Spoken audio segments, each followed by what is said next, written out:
Hello everyone and welcome back to the channel. I'm OP, and in today's episode we'll be going over some of the best highlights from today's LCK 2024 Spring Split matchup. Without further ado, let's dive straight into the action. Anna. And he's going back to base.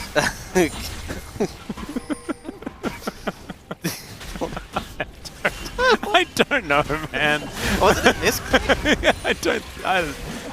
Like a second. And he's going to be able to go back. Does allow him to get himself a free walk back despite not having the teleport. So understandable entirely. You know what I want to say? Karras is doing pretty okay in lane. There we go. Compared to his teammates.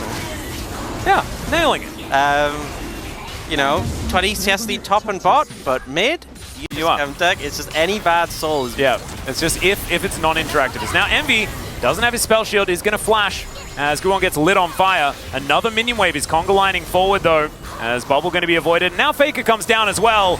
Oh dear, there was that interaction you were talking about before and just punched. He had the spell shield back and now Polu is just a little cat on a book and will be cut down by the culling. Minions left underneath the turret. They flash closer, it's going to give less time before you can spell shield. Doesn't give you the opportunity to react. Well, there's an all-out and a glacial prison. So Zeus should be going down here. Does flash the wall though, and never mind. He's Aatrox. He doesn't die in these situations. And now Morgan finds a Q. There's the knock-up. The permafrost is there. He gets so much of his health back, and now Faker gets enough time to turn up. And so Zeus once again is the noble sacrifice, and T1 will then just clean up.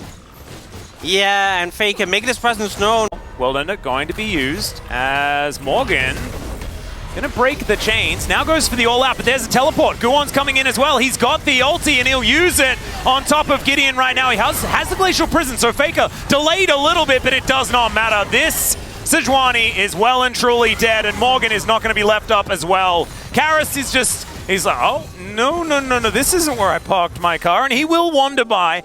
And get he's there for the turret. farm, He's right? there for the minions. He's like, don't mind me, just healing. So the mandate's the big one. Yep. And this is really where the Lucian's going to start to. Oh, this is the moment of truth as well, Ox. Get the susters in chat.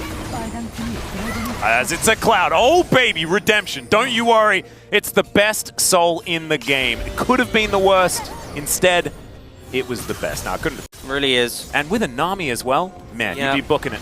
The culling. Oh, you'd be out. You're like a typewriter. It's crazy. Okay, well, go on. Gonna look for his opportunity. That's a great Emperor's Divide. I just don't know how much it actually matters as Faker was tanking the turret. That's gonna take him down. Oh. And the denting blows. Guon is just gonna tank this turret and die. And that's a double for Gideon. Big mistake here for T1 underneath the bottom outer turret, as now Gumayushi is looking for Envy here. They do have the ulti from the Yuumi, but she pops off and now she's dead.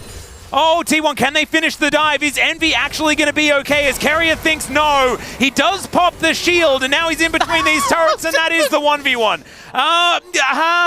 That's a dangerous Nami. Stopped when they banned the center. Aiming went for her, actually, and did a lot of damage with. Just the classic crit. Yeah. And it works very nicely. Yeah, you know, a lot of people talked about going like Kraken Navori as like the more tank shredder build. Yeah.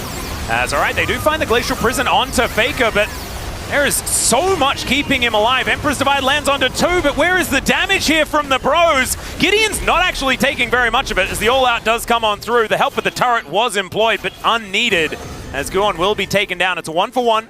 Karras in trade, but now Gideon is going to face check. There's the bubble, and Gumayushi says goodnight. The fight is not over yet, as now Faker is going to bring this wave in, and Morgan nowhere to go. He's got his pet cat, and he decides he wants to take the 2v2 instead. Gumayushi is in melee range, but it looks like he doesn't really mind too much about it, as Polu is going to get blinged back. And that is the 3-for-1 in the end. Seemed like a very weird play. Going very bad this game. But it's not going as bad. Still feels not as bad. It's an you know, you might be right, but it's an 8K gold. Here's the thing. It's the reason it's not as bad is because in the previous game they had Smolder, and they were against a center who scales really well. This is like a mid-game comp from T1. Yeah, that's true. So this has to be happening right now as Gideon getting in amongst it, actually oh, they catch Gumayushi. Great Empress Divide once again, but Envy is going to be the trade. Carrier doesn't get the bubble as now Faker wants to flick someone back in. Karras, he's got a little cat in a book though, and still offers a lot of damage, and he is 100% the main character of this pro roster right now. Emperor's Divide. This has been one of Karas's most impressive performances, even after their couple of victories over the Quantum Freaks. Is okay, Carrier going to get permafrosted, as Faker will find Gideon with that flick. And is he a tank? I'm not entirely sure. Carrier somehow staying alive for way too long, but now Karas is going to get in there. The Aatrox goes down, and Faker's like, nope, I'm all on my way out of this one. Hey, this is looking better, you know? Got some shutdown. So cringe, so 5 games. Yeah, it is pretty cringe. Well, Rift Herald going to be invested into this mid lane. T1 wanting to break it open, make the map as wide as possible. As Bro, they have a lot of wave clear.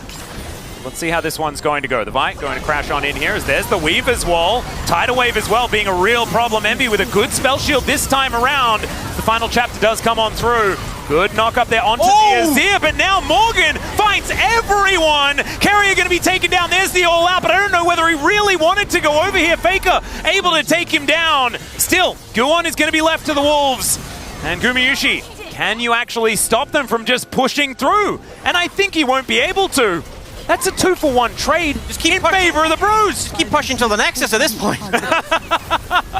just keep carrying. Faker now. Will he be able to find a shove? Morgan walking pretty quickly on this Mountain Rift as Seismic Shove just going to be eaten there. But still, Morgan takes a large amount of damage. Oh, there's a flanking Aatrox. Well, Tidal Wave is going to be invested here as Envy. I don't know about that one. There is the Vi, manages to catch out the Sivir and Karas. The next one on the chopping block, and the flanking Aatrox is just going to come around and execute him. No more damage left. No more hope for Bro to stop this soul. Yeah, and Polu wasn't actually even attached to Envy there, which was a bit interesting because the best friend buff was still on the Sivir, so more value to be gained there. But I guess maybe it was like, well, Karas' flash and Zonya's, maybe it was in protest, you know. I don't know, but this is going to be a Baron going over to T1. The Cloud Soul already completed. Gideon wanting to try and threaten as Gumayushi just says no, please leave. Yeah, Morgan will walk over and say, fine, you can have it. Yeah. I cannot. Yep. But the Cloud Soul pretty big as well. A lot of movements for HP, and oh god, it's happening. Yeah, this is the sandwich, the pincer movement. And Morgan is going for that back. He wants to teleport back in. The Elder has been started. T1 moving over towards his control ward, so they know that this flank exists.